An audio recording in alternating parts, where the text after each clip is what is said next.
இதுவே இனிதாய் கலந்திடுவோம். இறைவன் அழைக்கும் நல் பலி இதுவே இனிதாய் கலந்திடுவோம். புது உறவு மலர்ந்து புது வழியும் திறந்து இறை அருளில் நிறைய நம்மை அழைக்கின்றார். புது உறவு மலர்ந்து புது வழியும் திறந்து இறை அருளின் நிறைய நம்மை அழைக்கின்றார். ஒன்றாய் இணைவோம் அன்பாய் இனிய பலியில் இன்று கலந்திடுவோம். வருவோம் ஒன்றாய் இணைவோம் அன்பாய் இனிய பலி இன்று கலந்திடுவோம். இறைவன் அழைக்கும் நல் பலி இதுவே இனிதாய் கலந்திடுவோம்.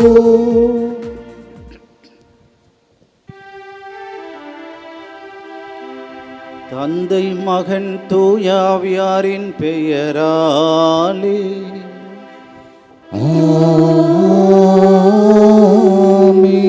நம் ஆண்டவராகிய இயேசு கிறிஸ்துவின் அருளும் கடவுளின் அன்பும் தூய ஆவியாரின் நட்புறவும் உங்கள் அனைவரோடும் இருப்பதாக.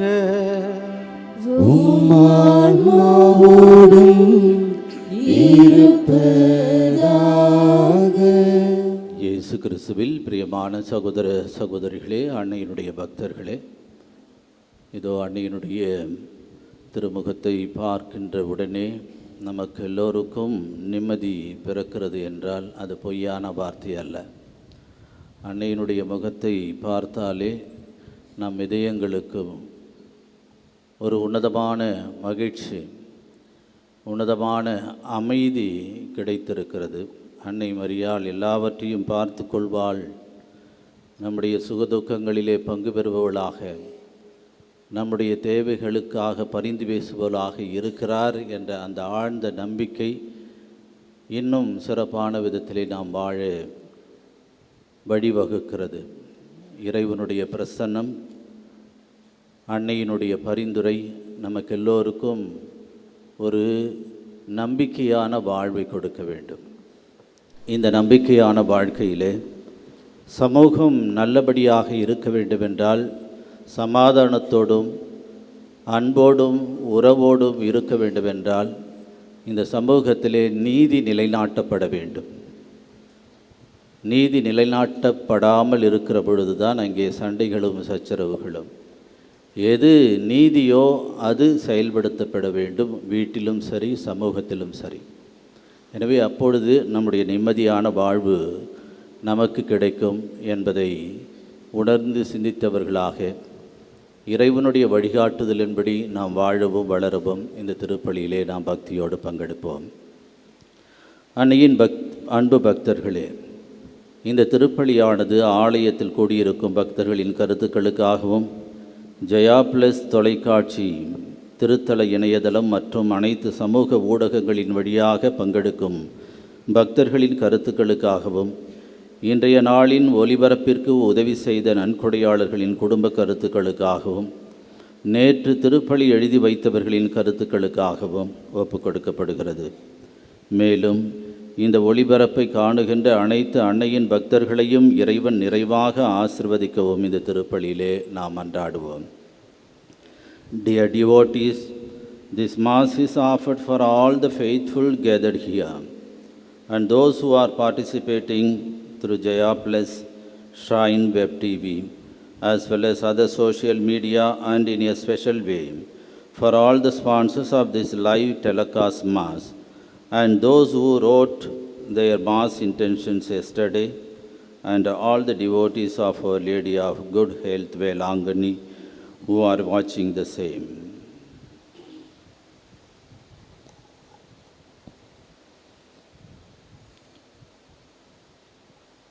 எல்லாம் வல்ல இறைவனிடமும் சகோதர சகோதரிகளிடமும் நான் பாவியனை ஏற்றுக்கொள்கின்றேன். ஏனெனில் என் சிந்தனையாலும் சொல்லாலும் செயலாலும் கடமையில் தவறியதாலும் பாவங்கள் பல செய்தேன். என் பாவமே, என் பாவமே, என் பெரும் பாவமே. ஆகையால் எப்பொழுதும் கன்னியான புனித மரியாவையும் வானதூதர் புனிதர் அனைவரையும் சகோதர சகோதரிகளே உங்களையும் நம் இறைவனாகிய ஆண்டவரிடம் எனக்காக வேண்டிக் கொள்ள மன்றாடுகின்றேன். எல்லாம் வல்ல இறைவன் நம் மீது இரக்கம் வைத்து நம் பாவங்களை மன்னித்து நம்மை நிலை வாழ்வுக்கு அழைத்து செல்வாராக. ஆமென்.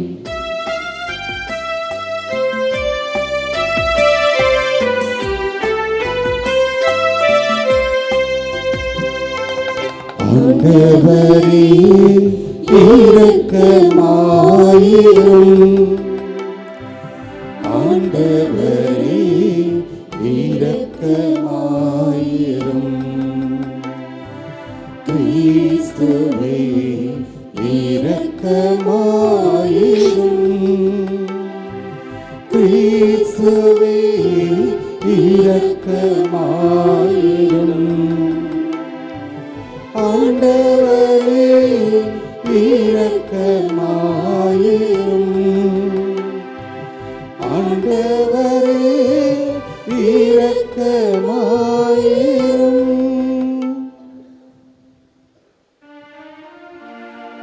ஜெபிப்போமாக.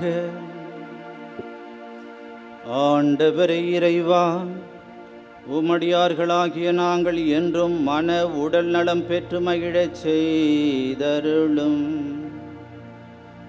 என்றும் கண்ணியான ஆட்சி நிறைந்த புனித மரியாவின் பரிந்துரையால் இன்றைய துயரங்களில் இன்று விடுதலை பெறவும் நிலையான பேரின்பத்தை துய்த்துணரவும் எங்களுக்கு அருள்வீராக.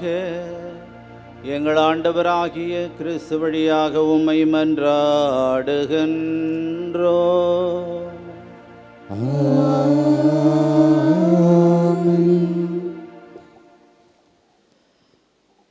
முதல் வாசகம்.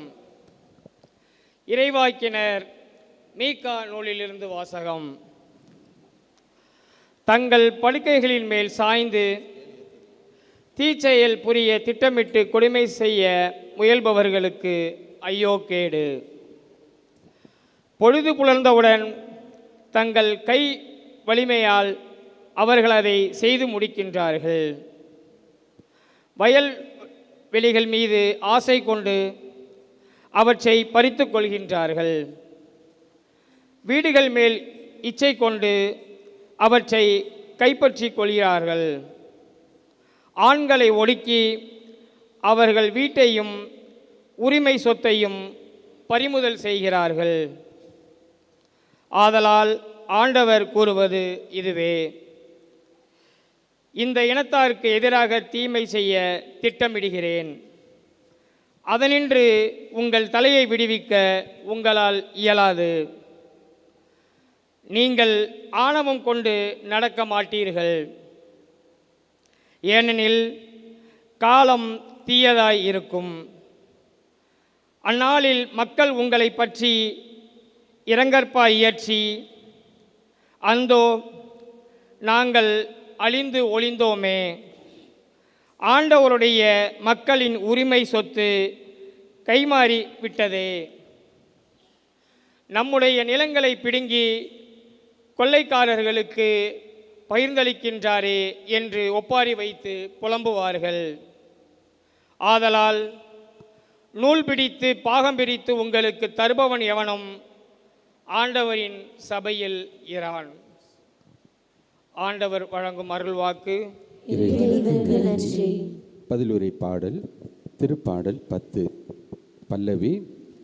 ஆண்டவரே எளியோரை மறந்து விடாதேயும்.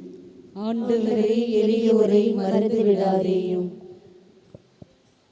ஆண்டவரே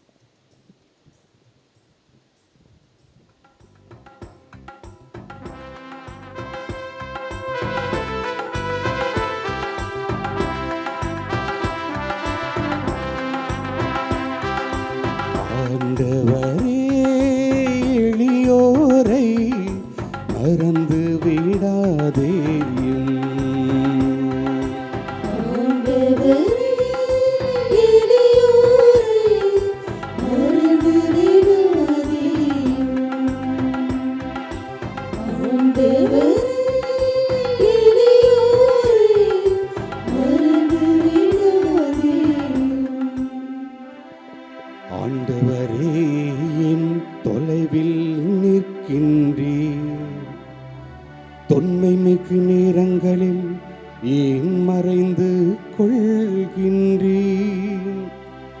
பொல்லாத்தம் இருமாப்பினரை எளியோரை கொடுமைப்படுத்துகின்றன. அவர்கள் வகுத்த சதி திட்டங்களில் அவர்களே அகப்பட்டு கொள்வார்களாக.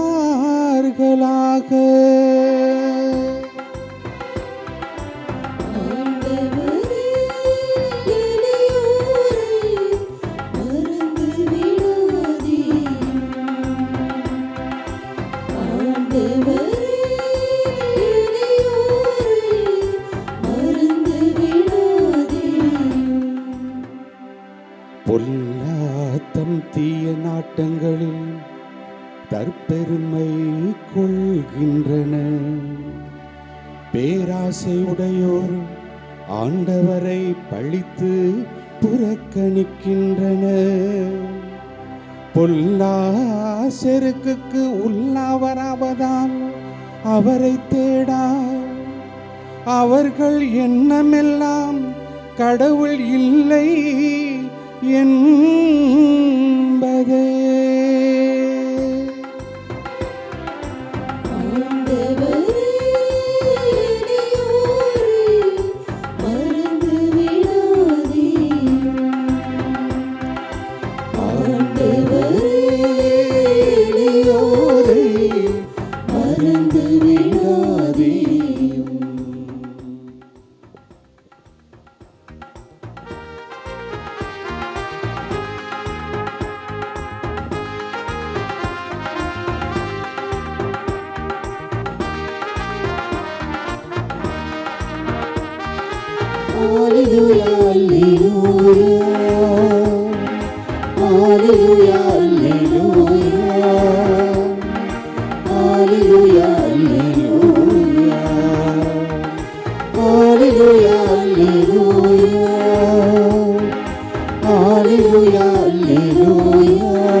ஆண்டவர் உங்களோடு இருப்பாராக.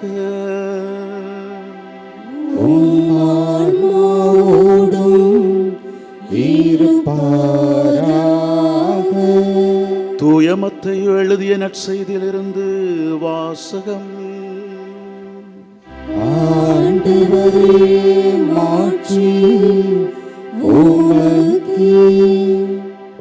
அக்காலத்தில் பரிசேயரோ வெளியேறி இயேசுவை எப்படி ஒழிக்கலாம் என அவருக்கு எதிராக சூழ்ச்சி செய்தனர். இயேசு அதை அறிந்து அங்கிருந்து புறப்பட்டு சென்றார். பலர் அவருக்கு பின் சென்றனர். அவர்கள் எல்லாரையும் அவர் குணமாக்கினார். தம்மை குறித்து வெளிப்படையாக பேச வேண்டாம் என அவர்களிடம் அவர் கண்டிப்பாக சொன்னார். இறைவாக்கினராகிய எசாயா உரைத்த பின்வரும் வாக்குகள் இவ்வாறு நிறைவேறின. இதோ என் ஊழியர், இவர் நான் தேர்ந்து கொண்டவர், இவரே என் அன்பர், இவரால் என் நெஞ்சம் பூரிப்படைகிறது. இவருள் என் ஆவியை தங்கும்படி செய்தேன். இவர் மக்களினங்களுக்கு நீதியை அறிவிப்பார். இவர் சண்டை சச்சரவு செய்ய மாட்டார், கூக்குரலிட மாட்டார், தம் குரலை தெருவில் எழுப்பவும் மாட்டார். நீதியை வெற்றி பெற செய்யும் வரை நெறிந்த நாணலை முறியார், புகையும் திரியை அணையார். எல்லா மக்களினங்களும் இவர் பெயரில் நம்பிக்கை கொள்வர். கிறிஸ்து வழங்கும் நற்செய்தி.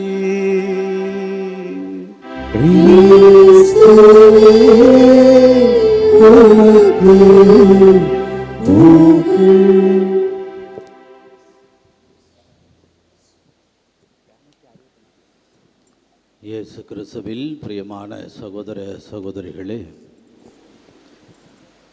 தமிழக வரலாற்றிலே மனுநீதி சோழன் என்ற அரசனை பற்றி நாம் கேள்விப்பட்டிருப்போம். அந்த மனுநீதி சோழன் தன்னுடைய அரசு சார்ந்த மக்களிடத்திலே சொல்லுகிறான், உங்களுக்கு ஏதாவது அநியாயம் நடந்திருந்தால் நீங்கள் என்னுடைய அரண்மனைக்கு வந்து அங்கே கட்டியிருக்கின்ற ஒரு மணியை நீங்கள் இழுத்து அடித்தால் நான் வந்து உங்களுக்கு சரியான நீதியை வழங்குவேன் என்று சொல்லுகிறான். இப்படியாக அந்த அரசு நன்றாக சென்று கொண்டிருந்தது. ஒரு நாள் மணி சத்தம் கேட்கிறது. அரசன் அந்த அரண்மனையிலிருந்து வெளியே வந்து என்ன நடக்கிறது, யார் அடிக்கிறார்கள் இந்த மணி என்று பார்க்கிற பொழுது அங்கே ஒரு பசு அந்த மணியை இழுத்து அடித்து கொண்டிருந்தது.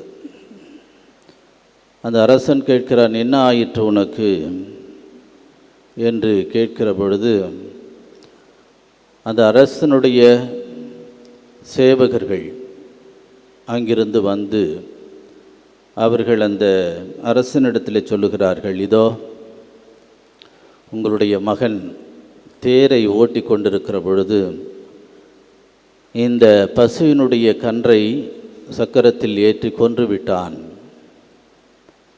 எனவே இது நீதி கேட்டு வந்திருக்கிறது என்று சொன்னார்கள். அப்பொழுது அந்த அரசன் அப்படியா என்று வருத்தப்பட்டவனாக என் மகனை அழைத்து வாருங்கள் என்று சொல்லி அவனுக்கு தண்டனை வழங்குவதற்காக ஏற்பாடு செய்கின்ற பொழுது அந்த சேவகர்கள், இது உங்களுடைய மகன், தண்டனை கொடுக்க வேண்டாம், விட்டுவிடுங்கள், ஏதாவது அதற்குரிய சன்மானத்தை நாம் வழங்கிவிடுவோம் என்று அந்த சேவகர்கள் சொன்னாலும் அது அல்ல நியதி, எனவே அவனை அழைத்து வாருங்கள் என்று சொல்லி அந்த தேரிலே அவனை படுக்க வைத்து அந்த தேர் அவன் மீது ஏறி அவனையும் கொன்றதாக ஒரு நிகழ்வு நமக்கு இருந்து கொண்டிருக்கிறது. இதுதான் நீதி நிலைநாட்டப்பட வேண்டும் என்பதனுடைய உண்மையான ஒரு நிகழ்வாக இருக்கிறது. இயேசு கிறிஸ்துவில் பிரியமானவர்களே, இவருடைய மனுநீதி சோழன் என்று சொல்லக்கூடியவர் இத்தகைய ஒரு நீதியான அரசர் என்று நாம் பார்த்து கொண்டிருக்கிறோம். இந்த நீதி இந்த சமூகத்திலும் நிலைநாட்டப்பட வேண்டும். அதுதான் மக்களுடைய மகிழ்ச்சிக்கு சரியாக இருக்கும் என்று நாம் எல்லோரும் உணர்ந்திருப்போம். நீதி என்பது என்ன என்று பார்க்கிற பொழுது ஒருவருக்குரிய உரிமையை கொடுப்பது. நீதி என்பது கண்ணை மூடிக்கொண்ட தேவதை என்று சொல்லுகிறார்கள். எதற்கு கண்ணை மூடிக்கொள்ள வேண்டும்? நீதி நிலைநாட்டப்பட வேண்டுமென்றால் மற்றதெல்லாம் நாம் பார்க்கக்கூடாது என்பதற்காகத்தான் நீதி என்பது கண்ணை மூடிக்கொண்ட தேவதை என்று சொல்லுகிறது. கோர்ட்டில் கூட அப்படி தான் பார்க்குறோன்னு நினைக்கிறேன். அந்த நீதி தேவதை கண்களை மூடியிருப்பாள். எதற்காக கண்களை மூடியிருப்பார் என்று ஒரு வித்தியாசமான கருத்தை சொல்லுகிற பொழுது, உறவு, பதவி, பணம் பார்க்காது தவறு செய்தவர் யாராக இருந்தாலும் அவர்களுக்கு தண்டனை கொடுப்பது. என்னை சார்ந்தவன், என்னுடைய சமூகத்தை சார்ந்தவன் எனக்கு பணம் நிறைய கொடுக்கின்றான், அல்லது அவனிடத்திலிருந்து எனக்கு ஏதாவது கிடைக்கும் என்ற ஒரு எண்ணத்தோடு இதையெல்லாம் பார்த்தால் அங்கே நீதி நிலைநாட்டப்படாது. எனவே அப்படிப்பட்ட ஒரு சமூகத்திலே நாம் வாழ்ந்து கொண்டிருந்தாலும் இன்றைய சமூகம் இதைத்தான் செய்து கொண்டிருக்கிறது. அரசனுக்கு ஒரு நீதி, ஆண்டிக்கு ஒரு நீதி என்று நாம் பார்க்கிறோம். பணம் உள்ளவன் நீதியையே விலை கொடுத்து வாங்கி விடுகிறான். எனவே இயேசு கிறிஸ்துவில் பிரியமானவர்களே, நம்முடைய ஆன்மீக வாழ்விலே இறையினவன் இயேசு கிறிஸ்து எப்படிப்பட்டவர் என்று சொல்லுகிற பொழுது நீதியை நிலைநாட்டுகின்ற கடவுளாகத்தான் இயேசு இருக்கிறார். இதை யாரும் மறுக்க இயலாது. பாரபட்சம் காட்டாமல் நீதி வழங்குங்கள் என்று உபாகமம் 1ஆம் அதிகாரம் 17வது வசனம் சொல்லுகிறது. இப்போ லேட்டஸ்ட்டாக இயேசுநாதர் வந்த பிற்பாடு தான் இந்த நீதி நிலைநாட்டப்படுகிறதா? அல்ல. கடவுள் இந்த உலகத்தை படைத்து சரியான முறையில் எல்லா மக்களுக்கும் எல்லா உரிமையையும் வழங்க வேண்டும் என்பதற்காக இதையெல்லாம் நீங்கள் ஆண்டு அனுபவித்து கொள்ளுங்கள் என்றுதான் சரிசமமாக உரிமையை கொடுத்தார். இந்த இயற்கை, இங்கு காணப்படுகின்ற செல்வங்கள் எல்லாருக்கும் சொந்தம், எல்லாருக்கும் இது கொடுக்கப்பட வேண்டும், எல்லாரும் இன்புற வாழ வேண்டும். அதுதான் கடவுளுடைய நியதியாக இருந்தது. அதைத்தான் தொடக்க காலத்திலிருந்து, பழைய ஏற்பாட்டு காலத்திலிருந்து நாம் பார்க்கக்கூடிய உண்மையாக இருக்கிறது. அங்கே சொல்லப்படுவது உபாகமம் 1ஆம் அதிகாரம் 17வது வசனத்திலேயே அங்கே பார்க்கிறோம், பாரபட்சம் காட்டாமல் நீதி வழங்குங்கள். எனவே நீதியை நிலைநாட்டுகின்ற இந்த இயேசு கிறிஸ்துனுடைய வாழ்விலே நாம் பார்க்கிற பொழுது இந்த நீதி என்றால் என்ன என்று சொல்லுகிற பொழுது, நீதி என்றால் ஒவ்வொருவருக்கும் அவருக்கு உரியதை கொடுப்பது. ஏழைக்கு உரிமை, அனாதைக்கு பாதுகாப்பு, பலவீனருக்கு குரல் கொடுப்பது, இதைத்தான் இறைவன் நம்மிடமிருந்து எதிர்பார்க்கின்றார். மீகா எழுதிய அந்த ஆகமத்திலே, நூலிலே 6ஆம் அதிகாரம் 8வது வசனத்திலே நாம் பார்க்கிறோம், நீதியையும் இரக்கத்தையும் நடத்துங்கள் உங்களுடைய வாழ்க்கையில். நீதி பிறழாமல் நாம் வாழ வேண்டும். நீதி பிறழ்ந்தால் மற்றவர்களுக்கு துன்பத்தை விளைவிக்கின்றோம் என்பதை நாம் மனதில் கொள்ள வேண்டும். இயேசு கிறிஸ்துவில் பிரியமானவர்களே, இயேசுவினுடைய வாழ்க்கையில் நீதி நிலைநாட்டப்படுகிறது என்று பல்வேறு கருத்துக்களை நாம் சொல்லலாம். பல்வேறு இடங்களிலே நாம் புதிய ஏற்பாட்டிலிருந்து மேற்கோள் காட்டலாம். ஒன்று, அதிலே விபச்சாரத்தில் பிடிபட்ட பெண் ஒருவரை பரிசேயர்கள் அங்கே அழைத்து வருகின்றார்கள். இயேசுவினிடத்தில் இவர் என்ன சொல்லுவார், என்ன நீதியை வழங்குவார், சரியான நீதியை வழங்குவாரா என்று பார்ப்பதற்காக, அல்லது அவர் தவறு இழைத்தால் அவரை குற்றம் சொல்வதற்காக அந்த நபர்கள் அழைத்து வருகின்றார்கள். விபச்சாரத்தில் பிடிபட்ட பெண்ணை அழைத்து வந்து கற்களை கொண்டு, விபச்சாரத்தில் பிடிபட்டால் கற்களை கொண்டு அவரை கொலை செய்ய வேண்டும், அதுதான் சட்டம். எனவே அந்த பரிசேயர்கள் எல்லாம் வந்து அங்கே கேட்கிறார்கள், என்ன செய்யணும் சொல்லுங்க அப்படின்ட்டு பார்க்கும்பொழுது, இயேசு அங்கே மடலிலே உட்கார்ந்து கொண்டு எழுதி கொண்டிருந்தார் என்று பார்க்கிறோம். திரும்ப திரும்ப கேட்குறாங்க.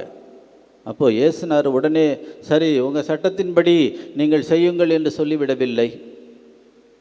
அவர் அங்கே நீதியை நிலைநாட்டுகிறார், இரக்கத்தையும் அங்கே வெளிப்படுத்துகிறார். நீதி என்பது என்ன அந்த சூழ்நிலையிலே அந்த பரிசேயர்களை பார்த்து கற்களை எரிந்து கொள்ள வேண்டும் இவரை என்று கங்கணம் கட்டி கொண்டிருந்தவர்களை பார்த்து சொல்லுகிறார், உங்களில் பாவம் செய்யாதவன் முதலில் கல் எறியட்டும் என்று சொல்லுகிறார். நீதி வழங்குபவர்கள், நீதிக்காக குரல் கொடுக்கின்றவர்கள் முதலிலே அவர்கள் நீதியாக செயல்பட வேண்டும், உண்மையாக இருக்க வேண்டும். ஆண்டவருக்கும் இந்த சமூகத்திற்கும் அவன் நேர்மையுள்ளவனாக இருக்க வேண்டும். இன்றைக்கி எல்லாம் வரான், பங்குசாமியிட்ட வந்தாலும் சரி கோயிலுக்கே வரமாட்டான். கோயிலுக்கே வராமல் யாரையாவது அழைச்சிட்டு வந்து, சாமி இவங்க நல்ல குடும்பம் ஃபாதர், இவருக்கு ஞானஸ்நானம் கொடுங்க ஃபாதர், கல்யாணம் நீ முதல்ல சொல்கிறதுக்கு உனக்கு அருகதை இருக்குதா? நீனே கோயிலுக்கு வரமாட்ட, நீ எதற்கும் இந்த பக்கம் கோயில் பக்கமே கோயிலுக்காக அல்லது கோயிலுடைய சேவைக்கு ஒரு துரும்பை கூட நீ எடுத்து வைக்க மாட்டாய், கிரிட்டிசிசம் செஞ்சுக்கிட்டே இருப்ப. ஆனால் ரெக்கமெண்டேஷன் வர்றது ஏன் ஊரினுடைய தலைவர் அதிகாரம் படைத்தவர் என்ற அந்த ஒரு எண்ணத்திலே வருகிறார்கள். அப்போ இயேசுனார் சொல்கிறாரு, முதல்ல நீ உன்னுடைய குற்றத்தை அல்லது தவறுகளை திருத்தி வா, நீ கோயிலுக்கு வா, கோயிலில் ஈடுபாடோடு இரு, அதுக்கு பிற்பாடு நீ ரெக்கமெண்டேஷன் பண்ணு. கோயிலுக்கு வரமாட்டோம், அன்பியத்துக்கு போக மாட்டோம், இன்னும் மற்ற காரியங்களுக்கு நான் தான் தலைவர் ஃபாதர். என்ன தலைவர்? யோசித்து பார்க்க வேண்டும் அன்பார்ந்த இயேசு கிறிஸ்துவில் பிரியமானவர்களே. எனவே இப்படியாக இந்த இயேசு என்ன சொல்லுகிறார்? நீ முதலிலே உன்னுடைய வாழ்க்கை எப்படி இருக்கிறது என்று அலசிப்பார். பிற்பாடு மற்றவங்க உன்னுடைய கண்ணிலே இருக்கிற அந்த துரும்பை விட்டத்தை பார்க்காமல் அடுத்தவருடைய கண்களிலே இருக்கின்ற துரும்பை பார்ப்பது ஏன் என்று இயேசு சொல்லுகிறார். இன்னொரு கருத்தாக நாம் இயேசுவினிடத்திலே இருந்து பார்ப்பது, அந்த பரிசேயர்கள் ஒரு நாணயத்தை எடுத்து வந்து எப்படி இந்த நாணயத்தை எப்படி வரி கொடுக்கணும், யாருக்கு வரி கொடுக்கணும் அப்படின்னு கேட்கிற பொழுது என்ன சொல்லுகிறார்? சீசருக்கு உரியதை சீசருக்கும், கடவுளுக்கு உரியதை கடவுளுக்கும் நீங்கள் கொடுங்கள். சரியான தீர்ப்பாக இருக்கிறது. கடவுள் நீதியிலிருந்து பிறழாதவள், நீதி நிலைநாட்டுகின்ற கடவுள் தான் நம்முடைய கடவுள். ஆனால் தண்டனை கொடுப்பவர் அல்ல. யாருக்கு? மனம் மாறுகின்றவர்களுக்கு, தவறு செய்கின்ற அனைவரையும் அவர் தண்டிப்பவர் அல்ல. மாறாக மனம் வருந்துகின்ற பாவியை, மனம் வருந்துகின்ற ஒரு மனிதனை அவர் மன்னிக்கிறார். அது என்ன அப்படின்னாக்க அது இரக்கம், நீதியோடு கூடிய இரக்கம்.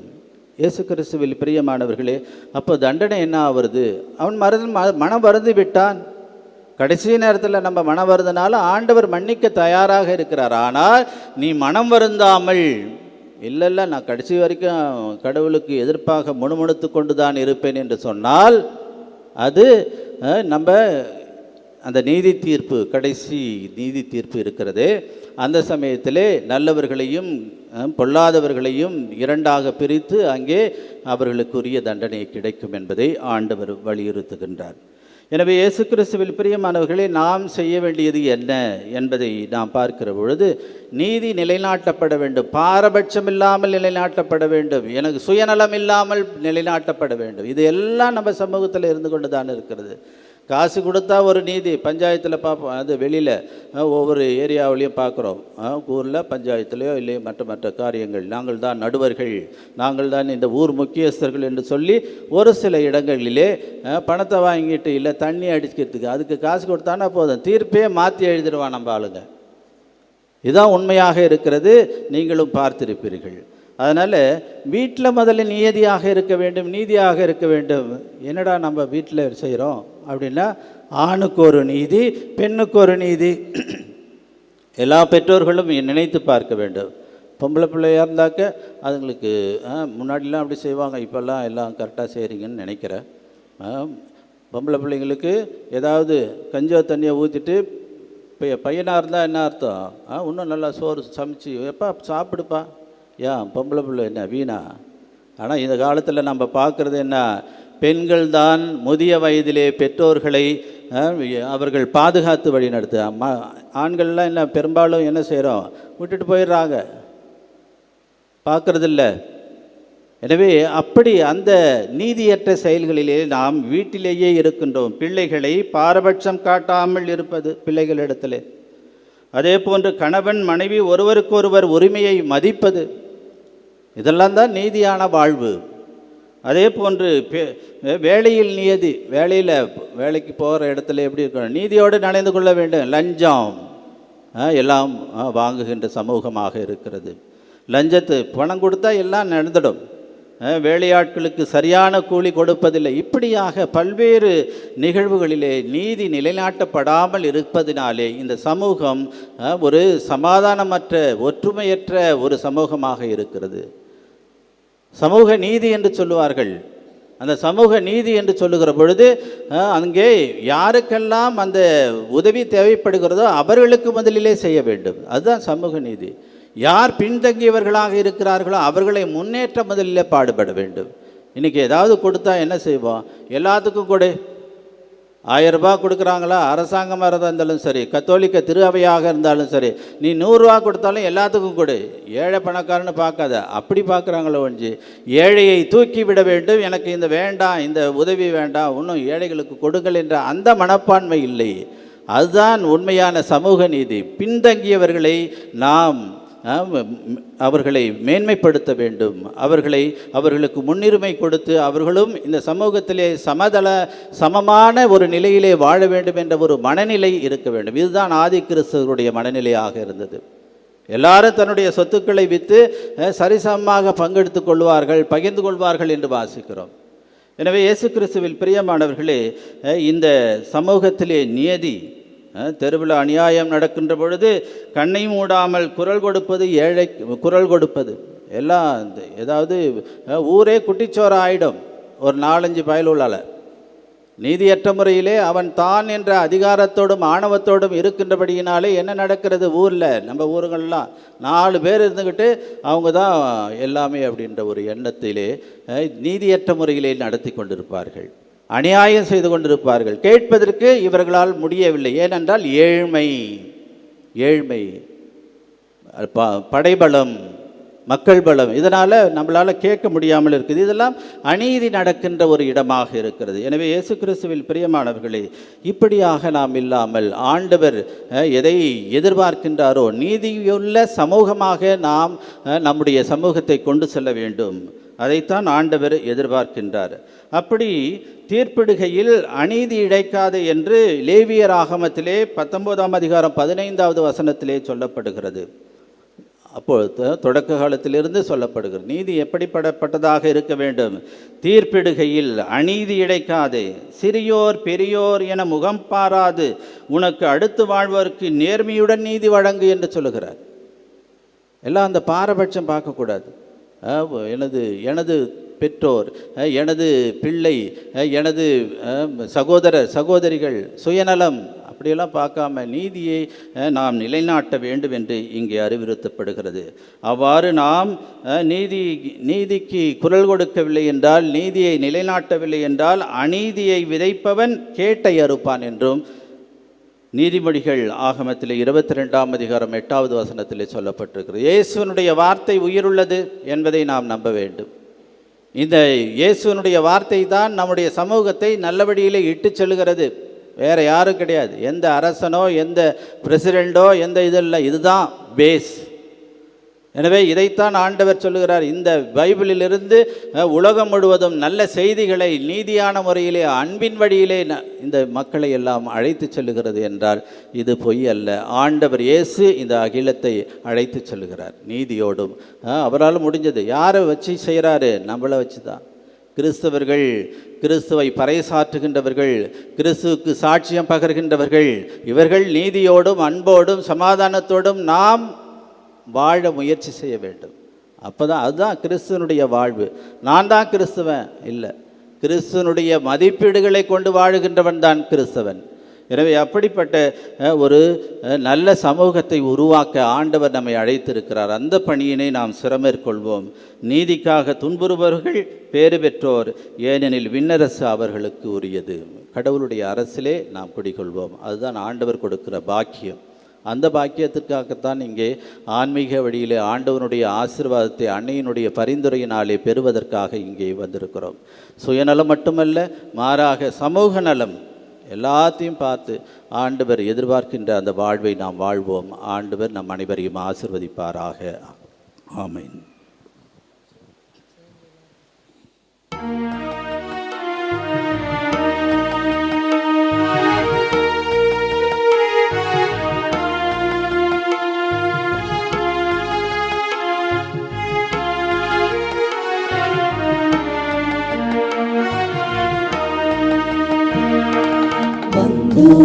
தந்திடவே தந்தாயிற்றிடுவார் என் வாழ்வை உமக்கு பலியாய் தந்து அன்பாயிற்றிடுவார். இறைவா உம்மில் இணையா வாழ்வு இருந்தும் பயனென்ன?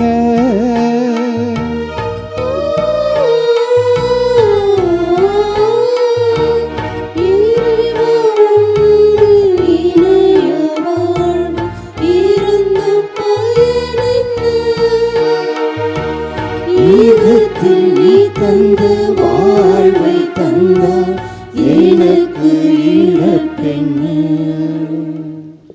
சகோதர சகோதரிகளே, உங்களோடது மேலதுமான இப்பலி எல்லாமல்ல தந்தையாகிய இறைவனுக்கு ஏற்றதாகும்படி ஜெபியுங்கள். ஆண்டவர் தமது பெயரின் புகழ்ச்சிக்காகவும் ஆட்சிக்காகவும் நமது நன்மைக்காகவும் புனித திரு அவை அனைத்து நலனுக்காகவும் உமது கையிலிருந்து இப்பலியை ஏற்றுக்கொள்வாராக.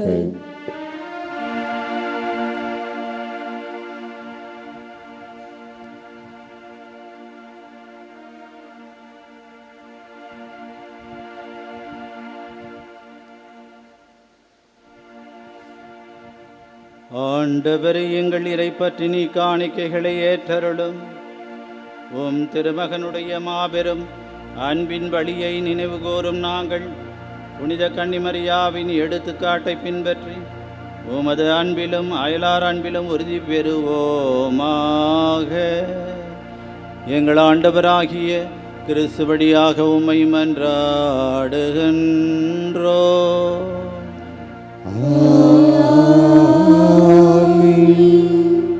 ஆண்டவர் உங்களோடு இருப்பாராக.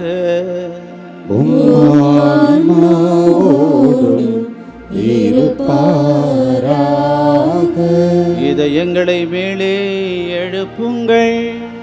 ஆண்டவரிடம் எழுப்பியுள்ளோம். இறைவனாகிய ஆண்டவருக்கு நன்றி கூறுவோம். அது தகுதியும் நீதியுமானதே. ஆண்டவரே, தூயவரான தந்தையே, புனிதர் அனைவரிலும் விளங்கும் மேன்மையைக் கண்டு நாங்கள் உம்மை வியப்புக்கு உரியவர் என அறிக்கையிடுவதும், மிகச் சிறப்பாக புனித கன்னிமரியாவை நினைவு கூறும் இன்று அவருடைய நன்றி கலந்த புகழுரையால் உமது கனிவை ஏற்றி போற்றுவதும் மெய்யாகவே தகுதியும் நீதியுமாகும்.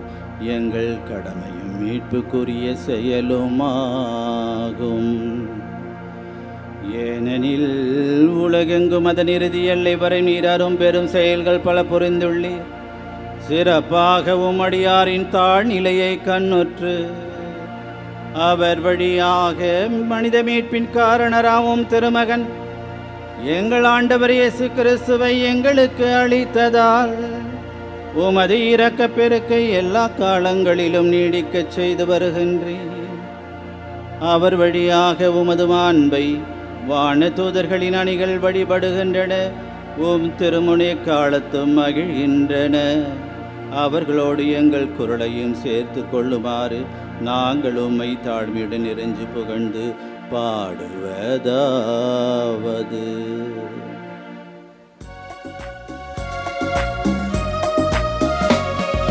தூயவர் தூயவர் தூயவர் தான் படைகளின் கடவுளாம் ஆண்டவர். ஆண்டவர் விண்ணகமும் மண்ணகமும் உமது மாட்சியால் நிறைந்துள்ளன. உன்னதங்களிலே ஓசன்னா. ஆண்டவர் பெயரால் வருகிறவர் ஆசீர் பெற்றவர். உன்னதங்களிலே ஓசன்னா. உன்னதங்களிலே ஓசன்னா. ஆண்டவரை, நீர்மையாகவே தூயவர், தூய்மை அனைத்துக்கும் ஊற்றும். ஆகவே உம்முடைய ஆவியை பொழிந்து காணிக்கைகளை தூய்மைப்படுத்த உம்மை வேண்டுகின்றோம். இவ்வாறு எங்கள் ஆண்டவர் இயேசு கிறிஸ்துவின் உடலும் இரத்தமுமாக எங்களுக்கு இவை மாறுவனவாக. அவர் பாடுபட உளம் கணிந்து தம்மை கையளித்த போது அப்பத்தை எடுத்து நன்றி செலுத்தி அதை பிட்டு தம் சீடர்களுக்கு அளித்து கூறியதாவது: அனைவரும் இதிலிருந்து பெற்று உண்ணுங்கள், ஏனெனில் இது உங்களுக்காக கையளிக்கப்படும் என் உடல்.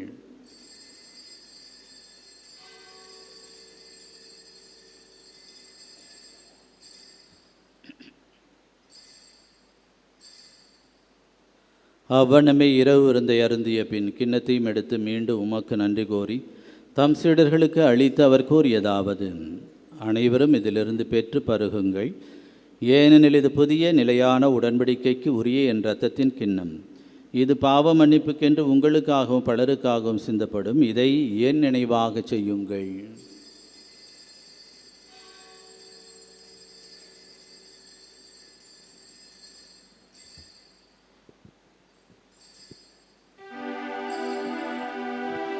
நம்பிக்கையின் மறைபொருள்.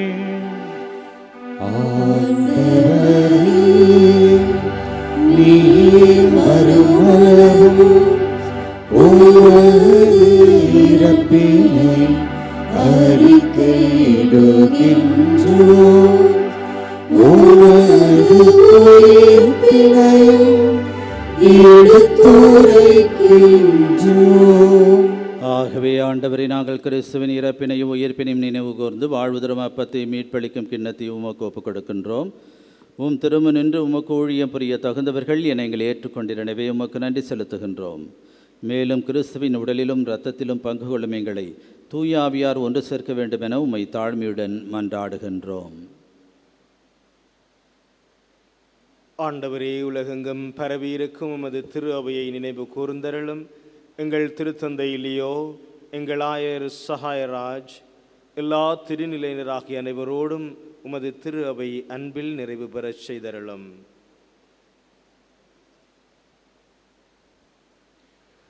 உயிர்த்தெழும் எதிர்நோக்குடன் துயில் கொள்ளும் எங்கள் சகோதர சகோதரிகளையும் இறந்தோர் அனைவரையும் இரக்கத்துடன் நினைவு கூர்ந்து உமது திருமுக ஒளியினுள் ஏற்றருளும். எங்கள் அனைவர் மீதும் இரக்கமாயிரும்.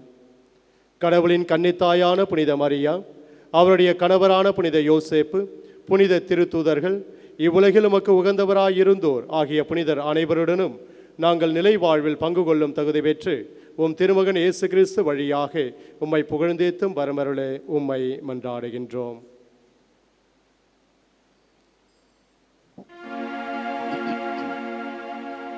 இவர் வழியாக இவரோடு இவரில் எல்லாம் வல்ல இறைவனாகிய தந்தையே, தூய ஆவியாரின் ஒன்றிப்பில் எல்லா புகழும் ஆட்சியும் என்றென்று உமக்கு உரியதே.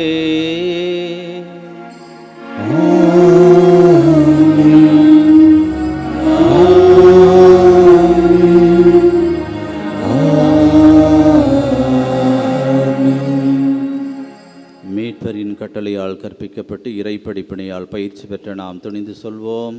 விண்ணுலகில் இருக்கின்ற எங்கள் தந்தையே, உமது பெயர் தூயது என போற்றப் பெறுக. உமது ஆட்சி வருக.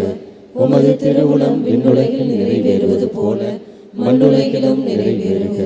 எங்கள் அன்றாட உணவை இன்று எங்களுக்கு தாரும்.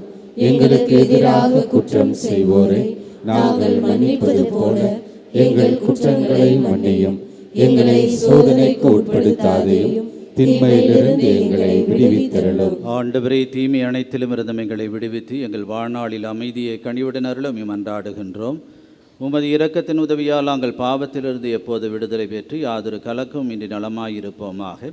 நாங்கள் எதிர்நோக்கி இருக்கும் பேரின்பத்துக்காகவும் என் மீட்பராகிய இயேசு கிறிஸ்துவின் வருகைக்காகவும் காத்திருக்கின்றோம். ஆண்டவரே இயேசு கிறிஸ்துவை, அமைதியை உங்களுக்கு விட்டுச் செல்கின்றேன், என் அமைதியை உங்களுக்கு அளிக்கின்றேன் என்று திருத்தூதர்களுக்கு மொழிந்தீரே. எங்கள் பாவங்களை பாராமல் உமது திரு அவையின் நம்பிக்கையை கண்ணோக்கி உமது திருவுள்ளத்துக்கு ஏற்ப அதற்கு அமைதியையும் ஒற்றுமையும் அளித்தருள்வீராக. என்றென்று வாழ்ந்து ஆட்சி செய்கின்றவர் நீரே. ஆண்டவருடைய அமைதி உங்களோடு என்றும் இருப்பதாக. ஒருவருக்கொருவர் கிறிஸ்து வழங்கும் அமைதியை பகிர்ந்து கொள்வோம்.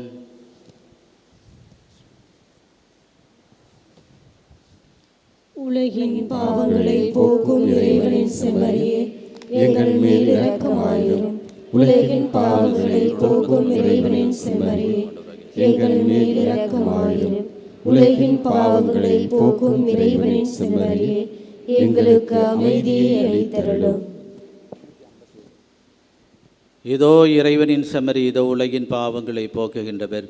செம்மறியின் விருந்துக்கு அழைக்க பெற்றோர் பேறு பெற்றோர். ஆண்டவரே, நீர் இல்லத்தில் எழுந்தருள நான் தகுதியற்றவன், ஆனால் ஒரு வார்த்தை மட்டும் சொல்லியருளும், என் ஆன்மா நலமடையும். கிறிஸ்துவின் தொடரும் ரத்தம் நம்மை காத்து நமக்கு நித்திய வாழ்வளிப்பதாக. ஆமீன்.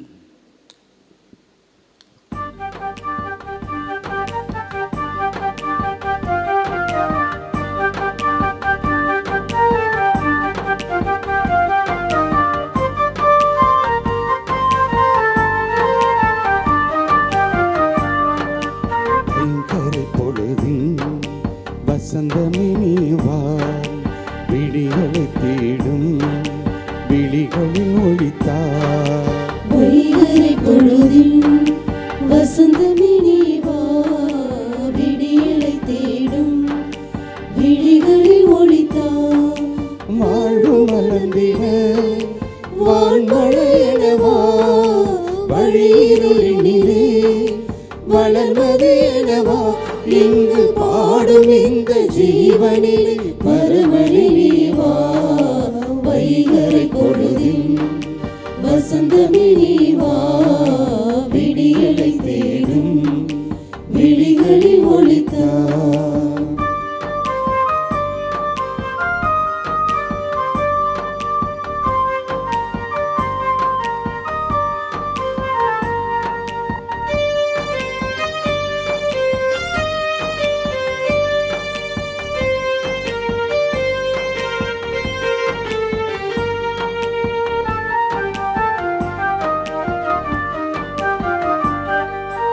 அலைகளில்லா கடல் நடுவே பயணமென என்னும் வாழ்வு, அமைதி எங்கும் அமைதி என பயணமதை நான் தொடர.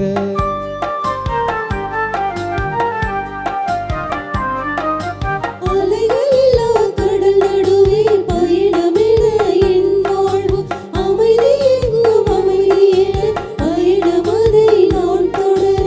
இறைவா என் இறைவா இதயம் எழுவாய், இறைவா எனிலே இதமும் உறைவா, எந்தன் வாழ்வு ஒளிர வாசல் திறந்து என்னை அழைத்திடவா.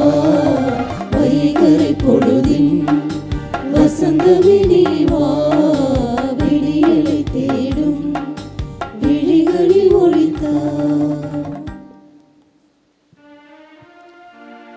ஜெபிப்போமாக.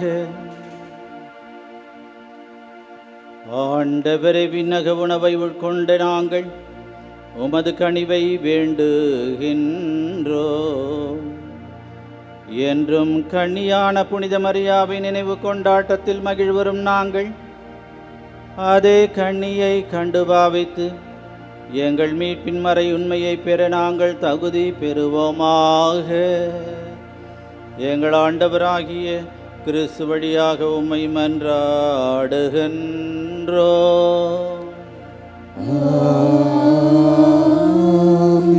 ஆண்டவர் உங்களோடு இருப்பாராக. ஆன்மாவோடும் இருப்பாராக. வேளாங்கண்ணி புனித ஆரோக்கிய அன்னையின் பரிந்துரையில் இறையாசி பெற தலைவணங்கி மன்றாடுவோம்.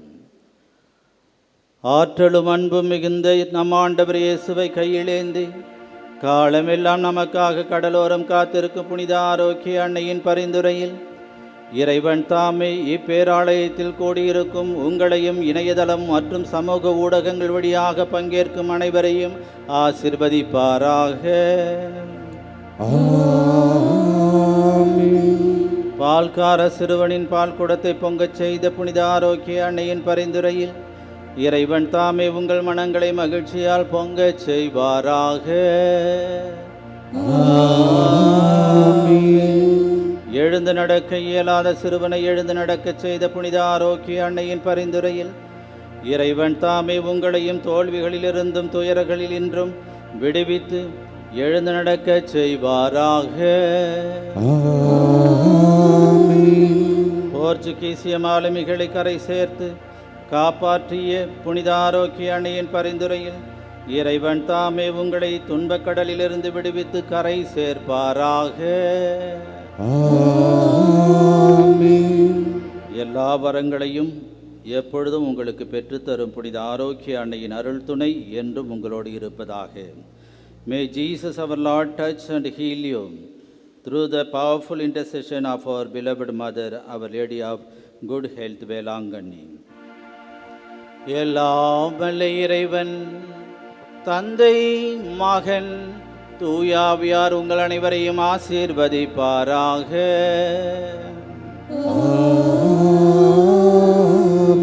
சென்று வாழுங்கள், திருப்பலி நிறைவேறிற்று. இறைவனுக்கு